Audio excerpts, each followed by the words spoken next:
హైదరాబాద్లోని పలు ప్రాంతాల్లో ఈ ఉదయం వర్షం దంచుకొట్టింది. దీంతో పలు ప్రాంతాలు జలమయమయ్యాయి. ట్రాఫిక్ నిలిచిపోయింది. విద్యుత్ సరఫరాకు అంతరాయం ఏర్పడింది. నగరంలోని Jubilee Hills, Banjara Hills, Panjagutta, Himayat Nagar, Narayanguda, Film Nagar, A S Rao Nagar, Kushaiguda, Nagaram, Keesara, ECIL cross roads, Cherlapally, Nampally, Lakdikapul, Masab tank సహా పలు ప్రాంతాల్లో ఈ ఉదయం ఒక్కసారిగా మబ్బులు కమ్మి ఈదురుగాళ్లతో కూడిన భారీ వర్షం కురిసింది. నగరంలో మరో 2 గంటల పాటు భారీ వర్షం కురిసే అవకాశం ఉందని, జాగ్రత్తగా ఉండాలని హైదరాబాద్ వాతావరణ శాఖ ఆరెంజ్ హెచ్చరిక జారీ చేసింది.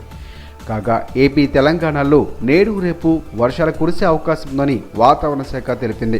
విదర్భ నుంచి ఉపరితల ఆవర్తనం కొనసాగుతుందని, దీని ప్రభావంతో కోస్తా, రాయలసీమల్లో వర్షాలు పడే అవకాశం ఉందని పేర్కొంది.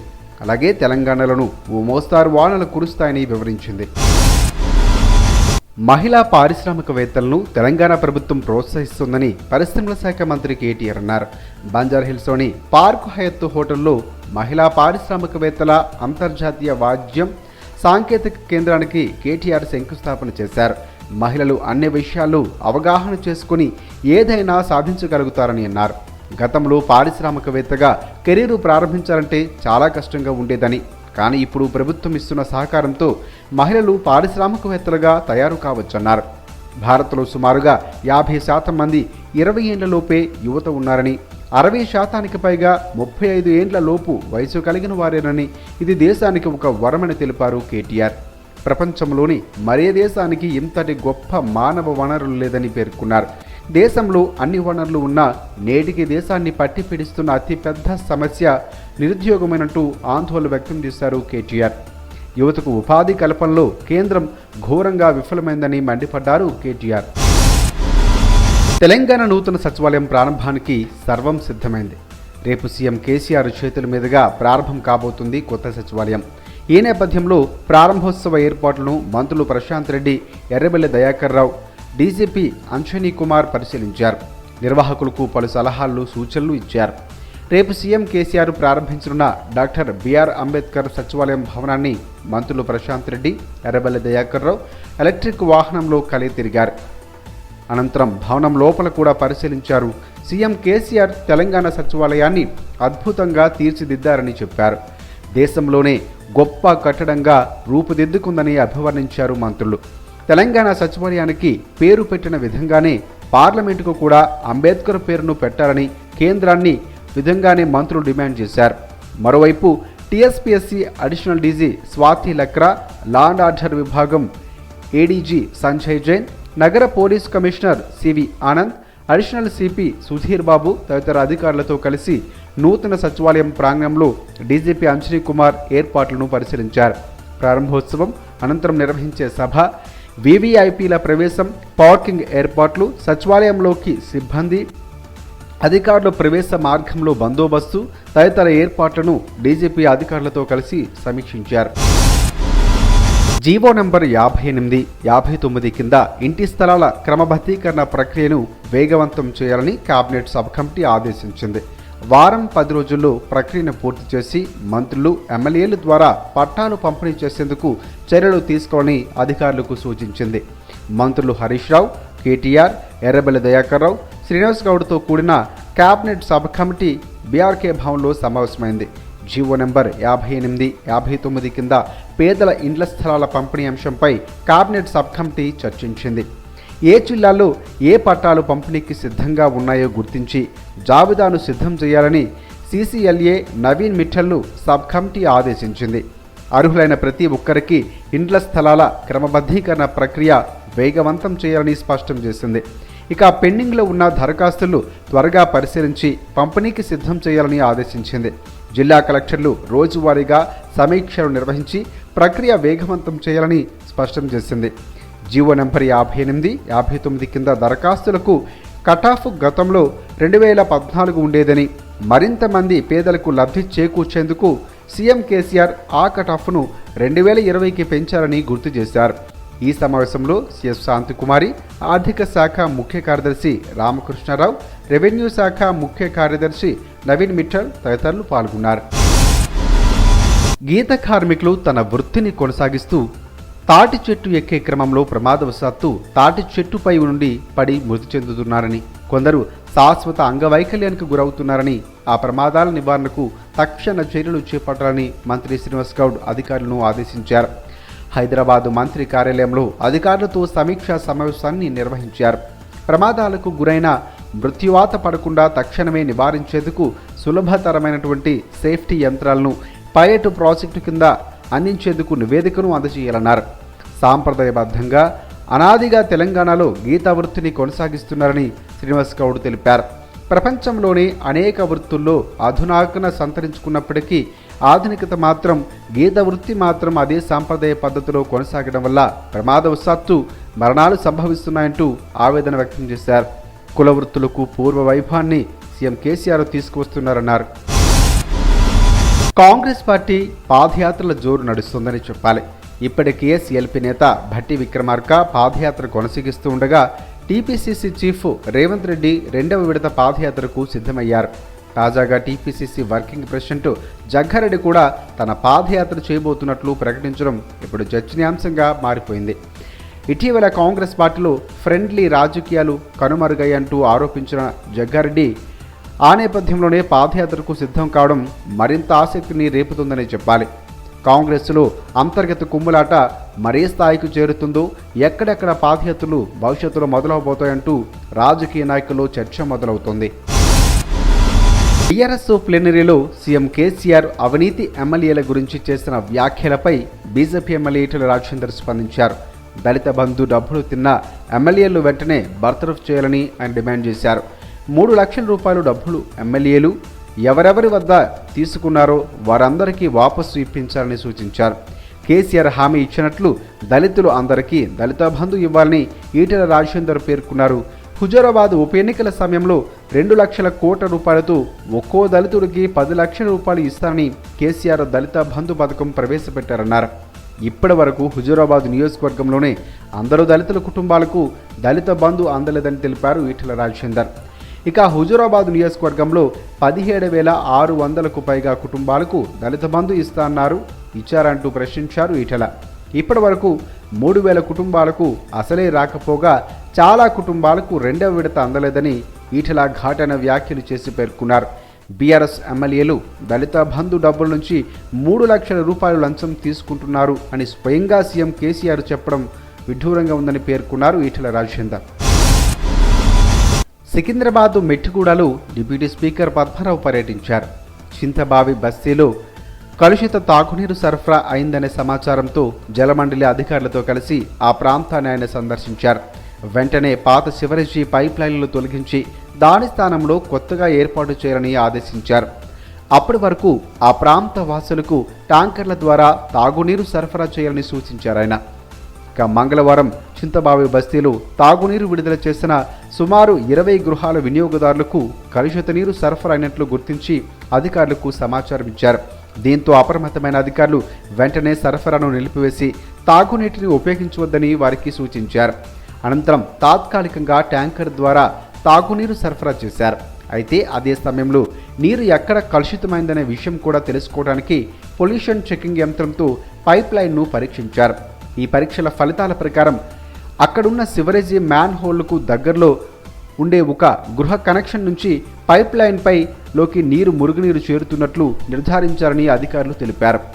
అందులో క్లోరిన్ శాతం 0.2 ppmగా తేలిందని, దాంతో బస్తీలో పర్యటించిన డిప్యూటీ స్పీకర్ జలమండలి ఉన్నతాధికారులతో కలిసి ఆ ప్రాంతాన్ని సందర్శించారు.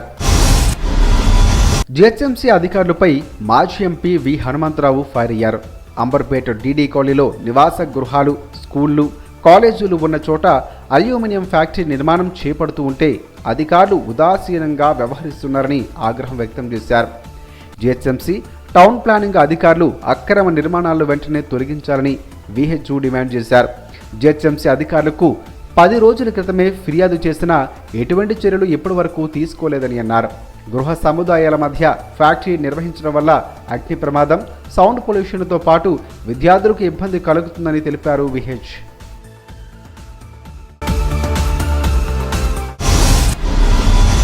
సీఎం కేసీఆర్పై వైఎస్ఆర్టీపీ అధ్యక్షురాలు వైఎస్ షర్మిల ఫైర్ అయ్యారు. ఎమ్మెల్యేలు అవినీతి చేశారని తెలిసినా ఎందుకు చర్యలు తీసుకోవడం లేదని కేసీఆర్ను ఆమె ప్రశ్నించారు. ఎమ్మెల్యేల పేర్లు బయట పెడితే కాళేశ్వరంలో మీరు తిన్న 70,000 కోట్ల రూపాయల గురించి, బిడ్డ లిక్కర్ స్కామ్, కొడుకు రియల్ ఎస్టేట్ స్కామ్పై ప్రశ్నిస్తారని భయమా అంటూ ఘాటైన విమర్శలు చేసి సవాల్ విసిరారు షర్మిల. దమ్ముంటే అవినీతి ఎమ్మెల్యేలపై చర్యలు తీసుకోవాలని సవాల్ చేశారు. ఎమ్మెల్యేలు అవినీతి చేస్తూ ఉన్న కండ్లు తుడుచుకొని చేతకాని దద్దమ్మలా చూస్తున్నావు. అయినా నీ బంగారం బతుకమ్మే బాగా లేనప్పుడు ఇతరులను శిక్షించే అర్హత నీకెక్కడది? మీ ప్రభుత్వానికి పాలించే స్థాయి ఎక్కడది? అవినీతి పాలనలో మునిగి తేలిన మీకు, మీ ఎమ్మెల్యేలకు రాబో ఎన్నికల్లో ప్రజలు కర్రు కాల్చి వాత పెడతారని అన్నారు షర్మిల. నీ అధికారాన్ని దూరం చేస్తారంటూ షర్మిల వ్యాఖ్యానించారు.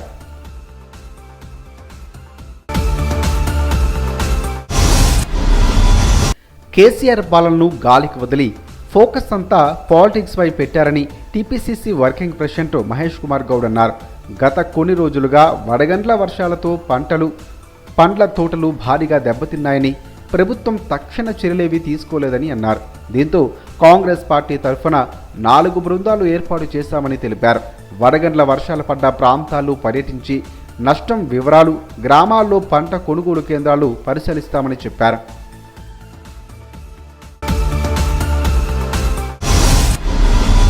గురునానక్ శ్రీనిధి యూనివర్సిటీలకు పర్మిషన్లు లేకున్నా అడ్మిషన్లు ఇచ్చారని ఎన్ఎస్యూ అధ్యక్షుడు బలమూరు వెంకట్ ఆరోపించారు. ప్రభుత్వ పెద్దల ప్రమేయంతోనే ఇలాంటి మోసాలు జరుగుతున్నాయని ఆరోపించారు. యూనివర్సిటీ బిల్లును గవర్నర్ ఆమోదించిన తరువాతనే కొత్త యూనివర్సిటీలకు పర్మిషన్ ఇవ్వాల్సి ఉంటుందని, కానీ రాష్ట్ర ప్రభుత్వం ఆ విధానాన్ని అనుసరించడం లేదని అన్నారు.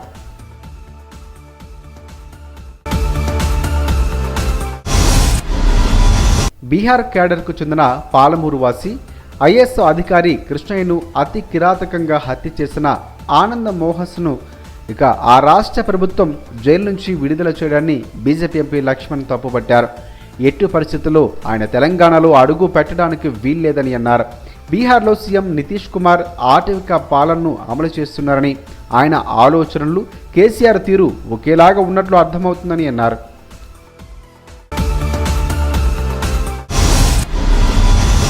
రాష్ట్రాన్ని దోచుకున్నది చాలక అవినీతి పాలనను దేశం మొత్తానికి తీసుకువెళ్లేందుకే బీఆర్ఎస్ పేరుతో పార్టీని విస్తరింపజేస్తున్నారా అని సీఎం కేసీఆర్ను ఎమ్మెల్యే రఘునందన్ రావు ప్రశ్నించారు. రాష్ట్రంలోని మొత్తం 119 మంది ఎమ్మెల్యేలు కేసీఆర్ కూడా ఒకరని, అదృష్టం బాగుండి సంఖ్యాబలంతో ఆయన సీఎం అయ్యారని చెప్పారు. బీసీ సామాజిక వర్గానికి చెందిన వ్యక్తికి కేబినెట్ నుంచి తొలగించిన కేసీఆర్ అగ్రవర్ణానికి చెందిన నిరంజన్ రెడ్డిని మాత్రం ఎందుకు సేవ్ చేస్తున్నారని ప్రశ్నించారు రఘునందన్ రావు. మహేశ్వరం నియోజకవర్గం బాలాపూర్ పెద్ద చెరువు సమీపంలో పూరే గుడిసెలు అగ్నికి ఆహుతయ్యాయి. ఈ అగ్ని ప్రమాదంలో ఎలాంటి ప్రాణ నష్టం జరగకపోవడంతో అంతా ఊపిరి పీల్చుకున్నారు. పూరే గుడిసెల్లో బీహార్, ఛత్తీస్గఢ్ ప్రాంతాలకు చెందిన వలస కూలీలు నివసిస్తుండడంతో వెంటనే స్పందించి సిపిఎన్ఆర్ ఫౌండేషన్ చైర్మన్ చిగిరింత దయాసాగర్ రెడ్డి వారికి మధ్యాహ్న భోజనాన్ని ఏర్పాటుతో పాటు నిత్యావసరాలను పంపిణీ చేశారు.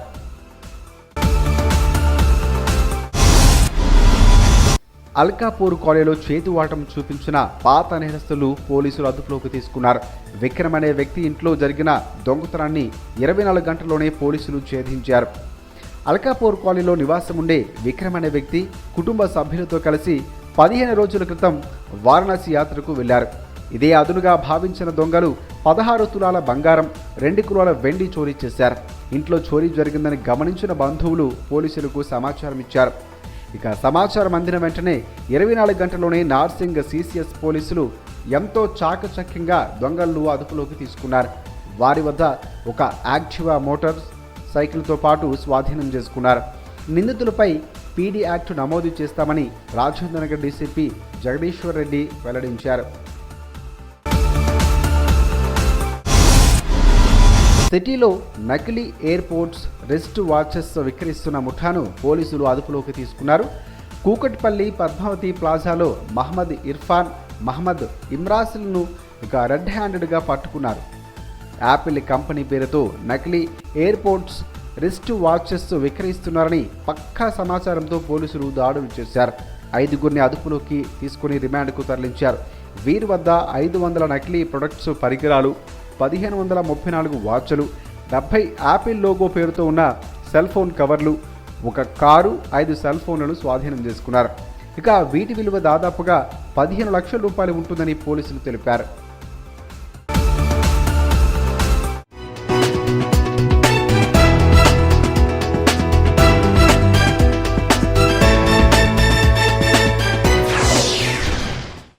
आज सुबह हैदराबाद के कई हिस्सों में बारिश हुई है और इससे कई इलाकों में पानी भर गया। ट्रैफिक रुक गया, बिजली आपूर्ति बाधित हुई है। Jubilee hills, Banjara hills, Panjagutta, Himayatnagar, Narayanguda और फिल्म नगर, AS राव नगर, कुशाईगुड़ा, नगरम, ECIL चौराहा, चल्लापल्ली और नामपल्ली लकड़ी का पुल हैदराबाद में बारिश हुई। मौसम विभाग ने भारी बारिश की चेतावनी जारी की है।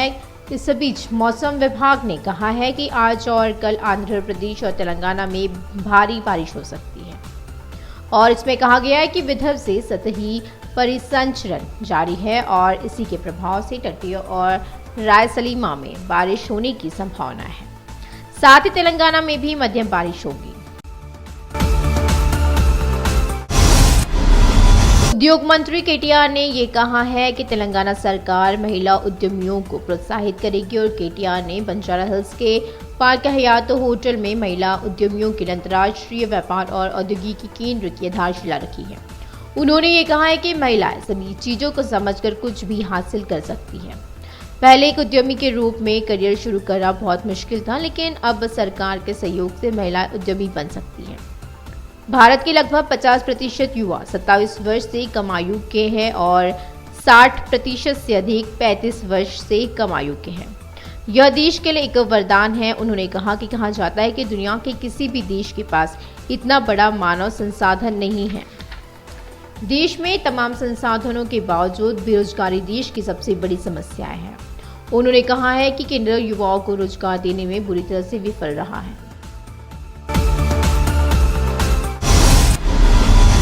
तेलंगाना के नए सचिवालय के उद्घाटन के लिए सब कुछ अब तैयार है। इसकी शुरुआत कल CM KCR के हाथों होगी और इस संदर्भ में मंत्री प्रशांत रेड्डी, एराबेल्ली दयाकर राव और DGP अंजनी कुमार ने उद्घाटन व्यवस्था का निरीक्षण किया है और पदाधिकारियों को कई सुझाव दिया गया है कि मंत्री प्रशांत रेड्डी और एराबेल्ली दयाकर राव ने डॉक्टर BR अम्बेडकर सचिवालय भवन का दौरा किया है, जिसका उद्घाटन कल एक इलेक्ट्रिक वाहनों में CM KCR द्वारा किया जाएगा।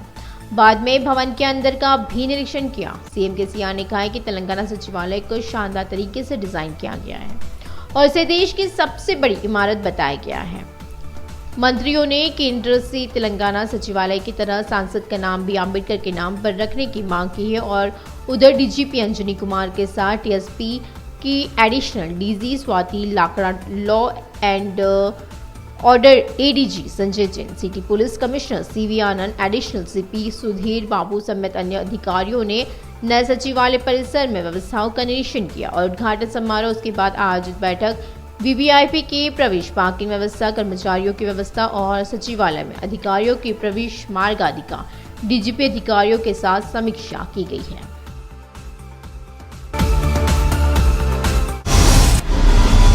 मंत्री परिषद उप समिति ने जियो नंबर 5859 के तहत आवासीय भूखंडों के नियमितीकरण की प्रक्रिया में तेजी लाने का निर्देश दिया और इसने अधिकारियों को 1 सप्ताह या 10 दिनों के भीतर प्रक्रिया पूरी करने और मंत्री और विधायकों के माध्यम से डिग्री वितरित करने के लिए कदम उठाने का निर्देश दिया।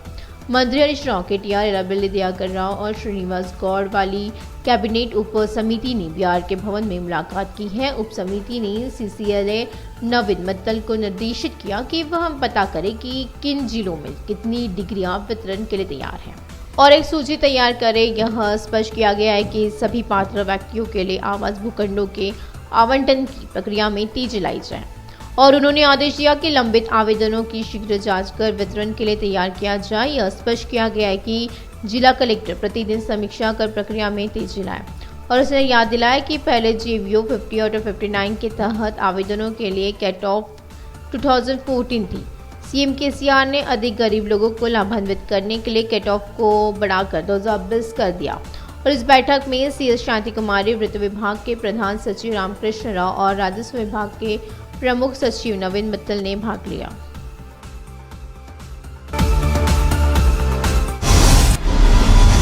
मंत्री श्रीनिवास गौड़ ने अधिकारियों को निर्देश दिया है कि वे अपने पेशी को जारी रखते हुए गीता कर्मियों को दुर्घटनाओं को रोकने के लिए तत्काल उपाय करें। हैदराबाद में मंत्री कार्यालय में अधिकारियों के साथ समीक्षा बैठक हुई है और पायलट प्रोजेक्ट के तहत दुर्घटनाओं और मौतों को तुरंत रोकने के लिए आसान सुरक्षा मशीनें उपलब्ध कराने के लिए एक रिपोर्ट प्रस्तुत की जानी चाहिए। श्रीनिवास गौड़ के अनुसार तेलंगाना में गीता का पेशा अनादिकाल से चला आ रहा है और उन्होंने ये महसूस किया कि भले ही दुनिया में कई पेशे आधुनिक हो गए हैं, लेकिन गीता पेशा उसी पारंपरिक तरीके से जारी है। आकस्मिक मौतें हो रही है। उन्होंने कहा कि सीएम केसीआर जाति कार्यकर्ताओं को पूर्व गौरव दिला रही है। कांग्रेस पार्टी में बहुत मार्च चल रहा है, जबकि सीएलपी नेता भट्टी विक्रमार्का की पदयात्रा पहले से ही चल रही है। टीपीसीसी प्रमुख रेवंत रेड्डी ने पदयात्रा के दूसरे चरण की तैयारी की है। हाल ही में टीपीसीसी के कार्यकारी अध्यक्ष जगन रेड्डी ने घोषणा की कि वह पदयात्रा पर जाएंगे। कांग्रेस पार्टी में दोस्ताना राजनीति गायब होने के हालिया आरोप के मद्देनजर पदयात्रा की तैयारी और भी दिलचस्प है।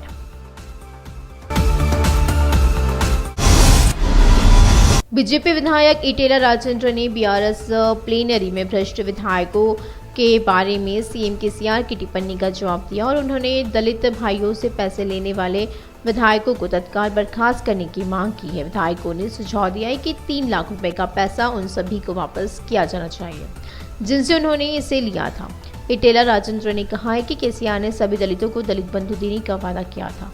हुजूराबाद उपचुनाव के दौरान केसीआर ने दलित बंधु योजना की शुरुआत की, जिसमें प्रत्येक दलित को 2 लाख करोड़ में से 10 लाख रुपए दिए जाएंगे। हुजूराबाद विधानसभा क्षेत्र में अभी तक सभी दलित परिवारों को दलित बंधु नहीं मिला है।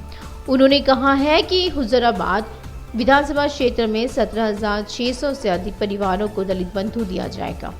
इटेला राजेंद्र ने कहा है कि जहां 3,000 परिवारों को नहीं मिला है, वहीं कई परिवारों को दूसरी किश्त नहीं मिली है। उन्होंने कहा कि सीएम ने खुद कहा कि बीआरएस विधायक दलित बंधु के पैसे से 3 लाख रुपए की रिश्वत ले रही है। डिप्टी स्पीकर पद्मा राव ने मेडगुट्टा सिकंदराबाद का दौरा किया है और चिंताभावी बस्ती में दूषित पेयजल आपूर्ति होने की सूचना पर उन्होंने जल मंडल के अधिकारियों के साथ क्षेत्र का दौरा किया। उन्होंने तुरंत पुरानी सीवेज पाइपलाइन को हटाने और उसके स्थान पर एक नया स्थापित करने का आदेश दिया। तब तक के लिए उस क्षेत्र के निवासियों को टैंकरों के माध्यम से पेयजल आपूर्ति करने की सलाह दी गई है। मंगलवार को चिंताबवी बस्ती में पीने का पानी छोड़ने वाले लगभग 20 घरों में दूषित पानी की आपूर्ति पाई गई और उन्होंने अधिकारियों को सूचित किया। इससे घबराए अधिकारियों ने तत्काल आपूर्ति बंद करने और पीने के पानी का उपयोग नहीं करने की सलाह दी। बाद में अस्थायी तौर पर टैंकर से पेयजल आपूर्ति की गई, लेकिन साथ ही यह पता लगाने के लिए कि पानी कहाँ प्रदूषित है। प्रदूषण जांच मशीन से पाइपलाइन की जांच की गई और इन परीक्षणों के परिणामों के अनुसार यह पुष्टि की गई है कि सीवेज मैनहोल के पास एक घरेलू कनेक्शन से सीवेज का पानी मीठे पानी की पाइपलाइन में प्रवेश कर गया है। क्लोरीन प्रतिशत 0.2 ppm पाया गया। बस्ती का दौरा करने वाले डिप्टी स्पीकर ने जल बोर्ड के शीर्ष अधिकारियों के साथ क्षेत्र का दौरा किया है। पूर्व सांसद वी हनुमंतराव ने जीएचएमसी के अधिकारियों पर जमकर हमला किया और उन्होंने रोष व्यक्त करते हुए ये कहा कि अमीरपेट डीडी कॉलोनी में जहां आवासीय मकान, स्कूल और कॉलेज है, वहां एल्यूमिनियम फैक्ट्री का निर्माण हो रहा है, तो अधिकारी उदासीनता बरत रहे हैं। वीएच ने मांग की है कि जीएचएमसी और टाउन प्लानिंग अधिकारी अवैध निर्माणों को तुरंत हटा दें और उन्होंने ये कहा कि 10 दिन पहले जीएचएमसी अधिकारियों से शिकायत करने के बाद भी कोई कार्रवाई नहीं की गई है। उन्होंने कहा कि आवासीय परिसर के बीच में फैक्ट्री चलाने से आग व ध्वनि प्रदूषित का खामियाजा छात्रों को भुगतना पड़ेगा।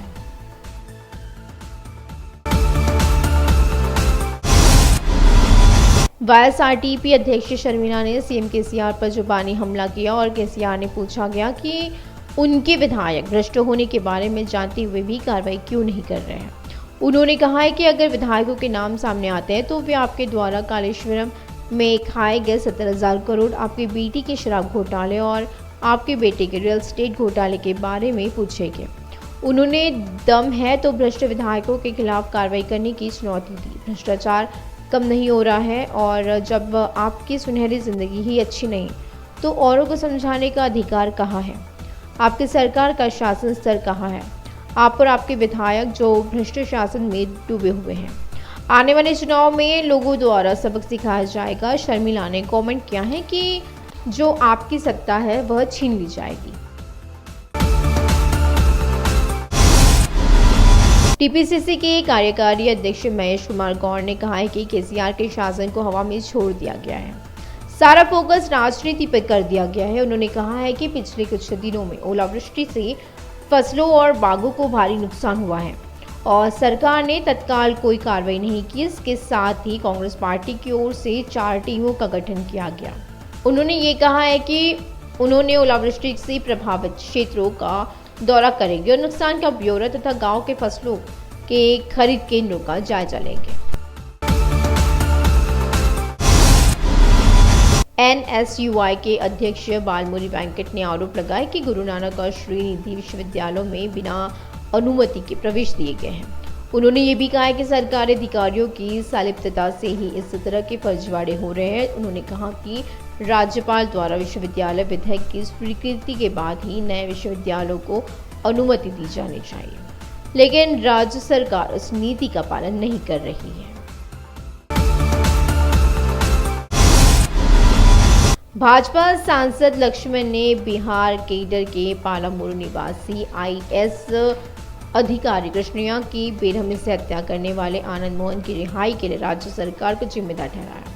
उन्होंने ये कहा कि वह किसी भी सूरत में तेलंगाना में पैर नहीं रख सकते। उन्होंने कहा कि CM नीतीश कुमार बिहार में जंगल राज चला रहे हैं और यह समझा जाता है कि उनके विचार और केसीआर की शैली एक जैसी है।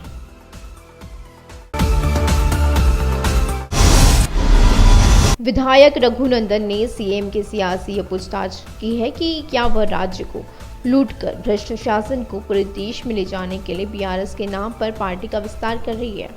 उन्होंने कहा कि केसीआर भी राज्य के कुल 119 विधायकों में से एक है और वह सौभाग्य और संख्या बल के कारण मुख्यमंत्री बने हैं।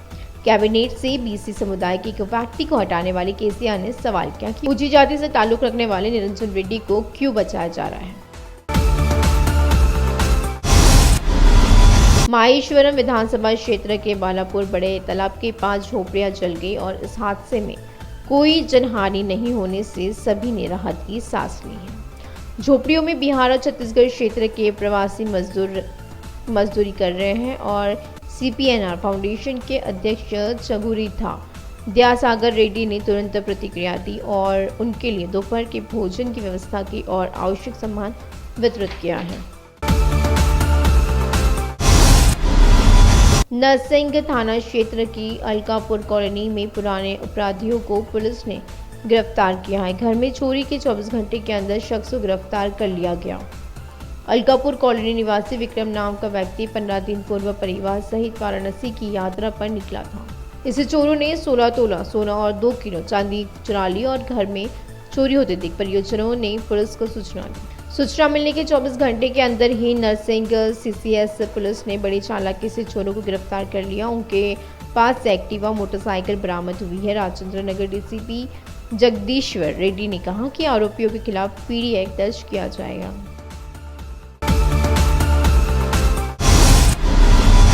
पुलिस ने शहर में नकली एयरपोर्ट्स और कलाई घड़ी बेचने वाले गिरोह को गिरफ्तार किया। कुकुटपल्ली के पद्मावती प्लाजा में मोहम्मद इरफान और मोहम्मद इमरान को रंगे हाथों पकड़ा गया। एप्पल कंपनी के नाम पर नकली एयरपोर्ट्स और कलाई घड़ियां बेचे जाने की सूचना पर पुलिस ने छापा मारा। 5 लोगों को गिरफ्तार कर रिमांड पर लिया है। उनके पास से 500 नकली उत्पाद, 1534 घड़ियां, एप्पल लोगो वाले 70 सेल फोन कवर, 1 कार और 5 सेल फोन जब्त किए गए। पुलिस ने इनकी कीमत 15 लाख बताई जा रही है।